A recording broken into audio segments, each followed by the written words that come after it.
Elara Quinn studied the data streams cascading across her retinal HUD, her breath caught halfway between awe and dread. The earth beneath her feet, beneath all their feet, was no longer silent. Something was moving deep in the mantle, patterns too structured, too intentional, to be tectonic shifts. Artificial, without a doubt. She stood alone in her observatory at the Geneva complex, the room dimly lit by the soft blue hue of Earth's real-time geophysical readout. It pulsed gently like a living thing. No alarms had been triggered. No official alerts issued. But Elara's instincts told her something was terribly wrong. "Run spectral density analysis again," she ordered.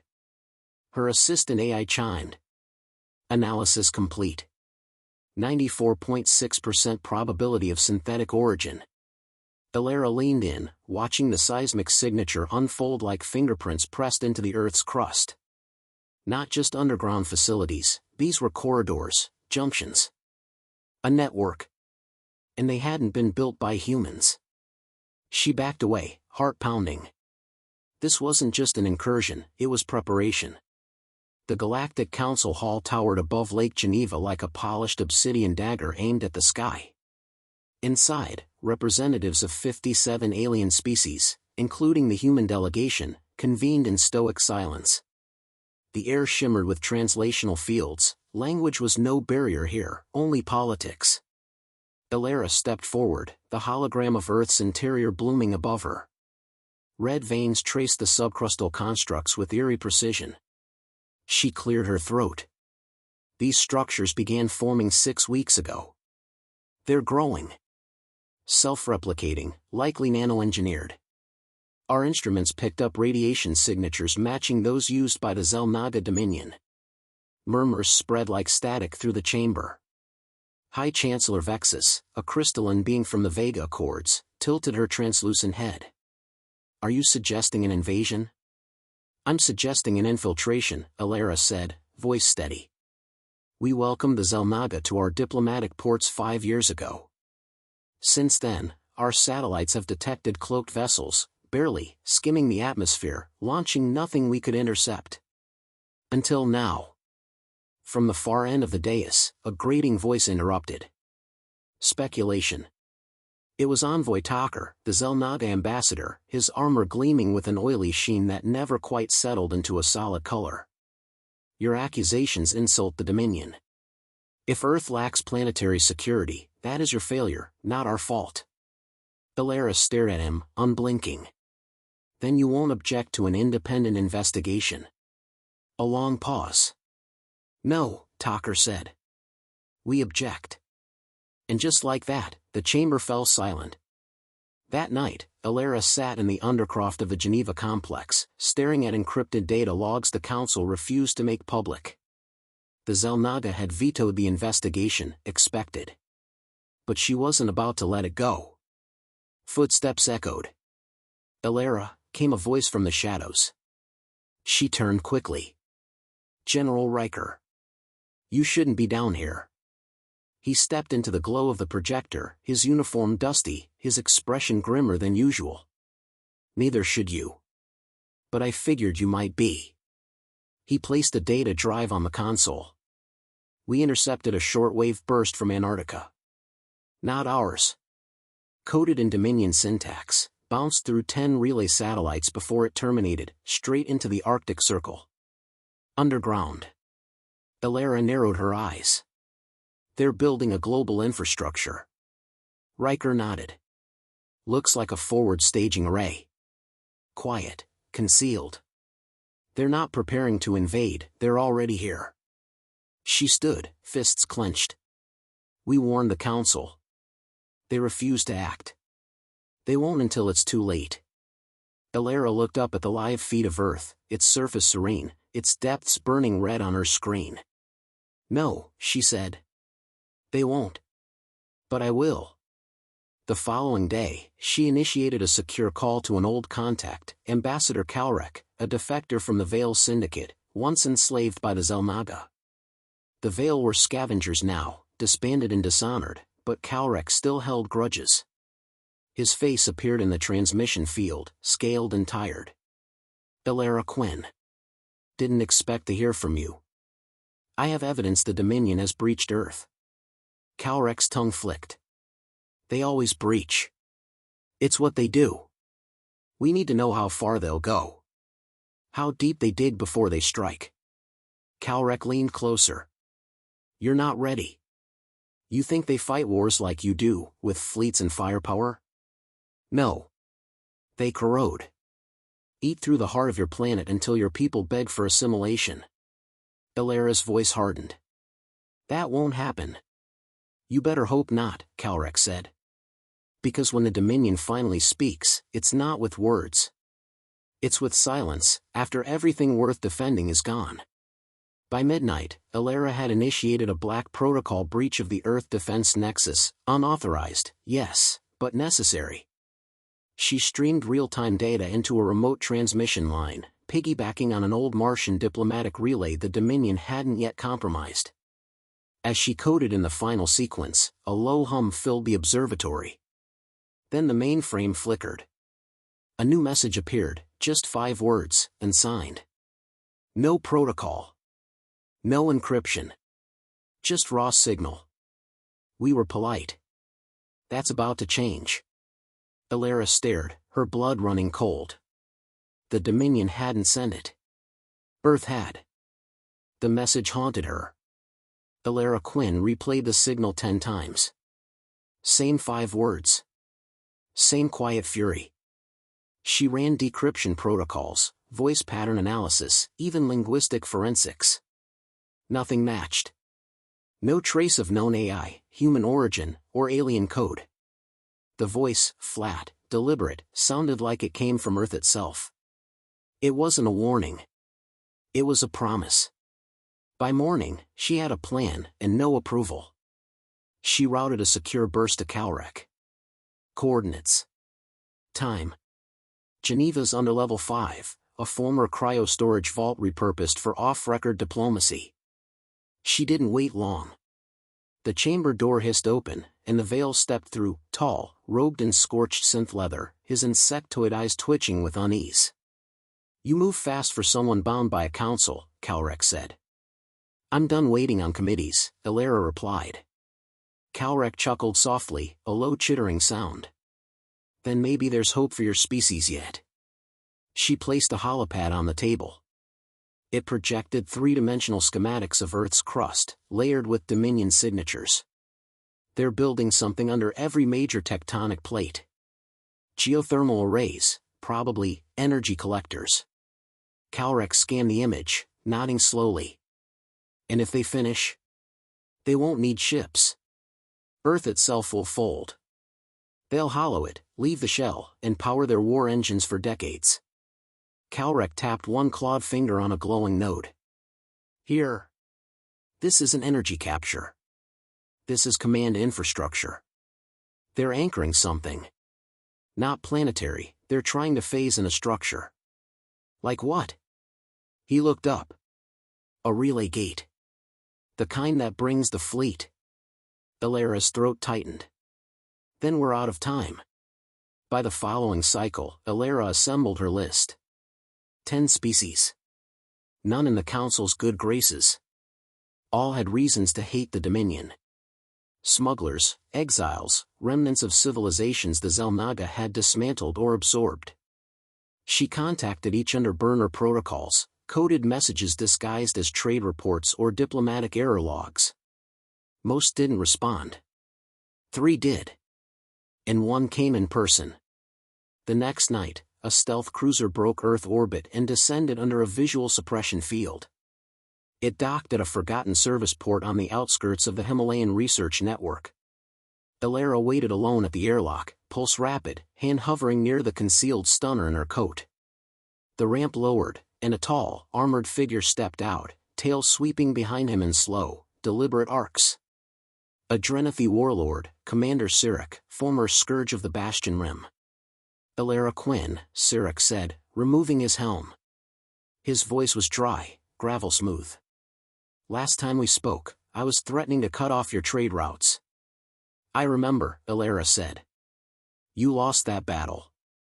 Sirik smiled, if one could call the movement of mandibles that. I lost that planet. Big difference. She led him inside.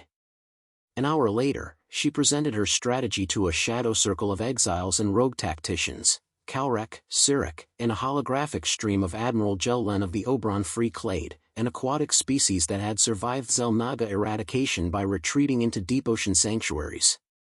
We can't match their firepower, Elara said, pacing. But we don't need to, not yet. We need to sever their relay architecture.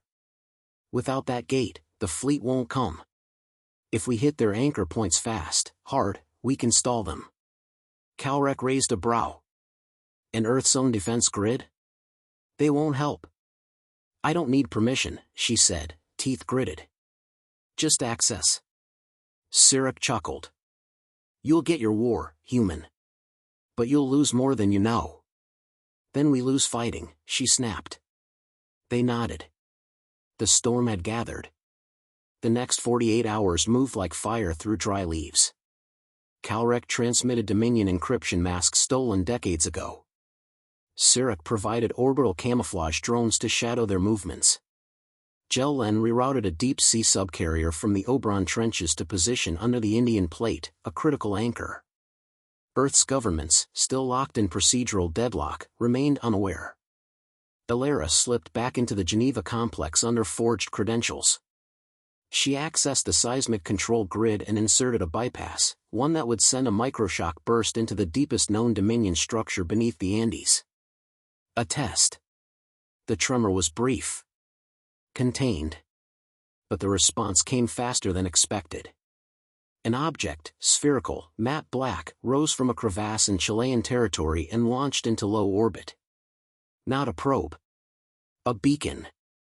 Dominion forces would know they'd been discovered. Cyric's voice came through the private comm line. That was your one surprise. Now they'll dig in. Then we go now, Elara replied. We hit the command array in the Arctic. Calrec's image flared to life. Too soon. We don't have the full layout. I have something better. Elara turned to a small display where a new signal had appeared, same origin as the first message. This time, it said. They buried us alive. We learned to grow in the dark. Jell-Len's watery voice hissed through the line. What is that? I think, Elara whispered, it's Earth talking back. Cyric said nothing. His silence said more. Hours later, the strike team assembled above the Arctic Circle, hidden beneath the ice shelf in a cloaked submersible. Elara donned a reinforced exosuit, light but impact-hardened. Her breath fogged the inside of her visor. She gave the order. Charges detonated silently beneath the surface, opening a fissure. They descended fast, suits absorbing the brutal drop. And there it was, a cathedral of obsidian metal, pulsing with faint blue light, Dominion tech. Not growing, not building, waiting. Cyric took point. Cut the relays. Plant the disruptors. We're ghosts in the storm. As they moved, a shimmer passed through the air. A figure appeared, tall, angular, half-phased like an echo of something not fully real. It spoke in flawless Terran standard. You were warned. Submission ensures survival. Elara stared at the figure. We're past warnings. She raised the disruptor.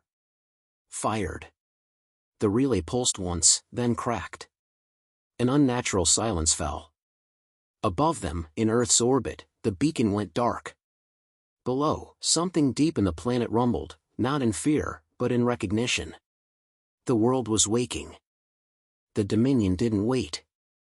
Within hours of the Arctic relay's destruction, the atmosphere above Earth thickened with movement. Not ships, yet, but pulses. Scans. Tracers riding quantum threads. The Xel'Naga were sniffing the wound, unsure who'd made the cut, but aware the knife had been real. From orbit, nothing seemed changed. Earth rotated in calm indifference. But Elara Quinn stood beneath Geneva's command center, watching the old defense network flicker back to life. Unauthorized. Unsanctioned. Activated from deep beneath the crust, somewhere not human. She didn't question it. She let it happen. The old bunkers opened first, Cold War ghosts beneath Alaska, Siberia, and the Andes. Massive turrets once aimed at imagined enemies now adjusted skyward. Drones rose from dormant bays with shields not designed by Earth engineers. Every motion was calculated. Coordinated. Earth was not resisting. It was orchestrating. Riker's voice buzzed in over the command line. You seeing this? All of it. Are we in control? Elara looked at the interface in front of her. Buttons flickered, sliders moved, but none at her touch. No, she said. But I think we're being trusted. Elara rejoined Sirek and Kalrek in orbit aboard the Mary, the Drenith's primary cruiser. The ship's hull shimmered against detection, barely brushing Earth's thermosphere. From here, they had a full view of the planetary defense grid reawakening. Kalrek paced, uneasy. You're saying your planet, your soil and rock, is choosing to defend itself? No. I'm saying something inside it is, Elara replied. Whatever the Dominion triggered when they built beneath our crust, it woke up something older. Something native. Sirek folded his arms. You speak of it like it's a sentient system. I think it is. Not AI. Not organic. Something in between. It's been listening. Recording. Kalrek tapped the holomap. And it's choosing war. No, Elara said. It's choosing us. The Dominion's answer came fast. 3 wormholes tore open near Jupiter's orbit. They didn't ripple, they snapped into existence, stable, perfect, cold. From each, a ship emerged, shaped like a spearhead fused with an insect's spine. No signals. No warnings. The Xel'Naga did not send diplomats. The Council wouldn't act until Earth made a formal request. That would take days. The fleet would arrive in hours. Elara stood on the Mary's bridge, staring at the incoming formation. How many? Sirek's voice stayed flat. 3 ships now. Likely 10 behind them. And they're not just carriers. They're terraformers. They're not here to win. They're here to erase, Kalrek said. Elara activated her comms. All units. Phase 1 begins. Earth is not passive. Earth is prepared. The first strike happened over the Indian Ocean. One of the Xel'Naga ships moved to geostationary position, beginning atmospheric compression, a prelude to kinetic sterilization. But as it began to release a superheated particle veil, Earth's crust cracked along the mid-ocean ridge. A tower rose from the water, tall as Everest, metallic and weathered. The tower fired once.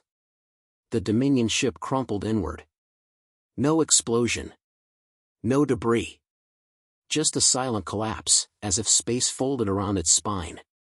Kalrek choked out a sound somewhere between fear and admiration. That was not your tech. No, Elara whispered. It's Earth's. Sirek's eyes narrowed.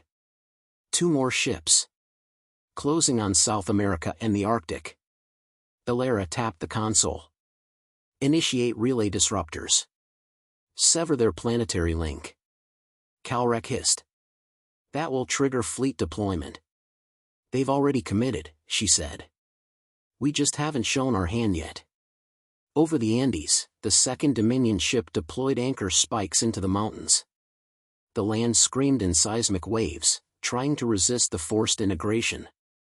Then, unexpectedly, the peak shifted. Not slid. Shifted. The mountains moved. A rock formation that had sat dormant since the dawn of cartography rotated on an unseen axis. A circular scar opened at its center. From within, a spherical weapon, glowing with tectonic energy, fired an oscillating pulse. The spike shattered. The Dominion ship tried to retreat. Too late. Gravity beneath it reversed for 4 seconds. The vessel inverted and shattered against the mountainside, folding like a paper construct. Sirek leaned forward. That was a defense system? Elara shook her head. That was a memory. A buried countermeasure from a time we never recorded. Only one Dominion ship remained. and it hovered above the Arctic, their core relay site. The command vessel.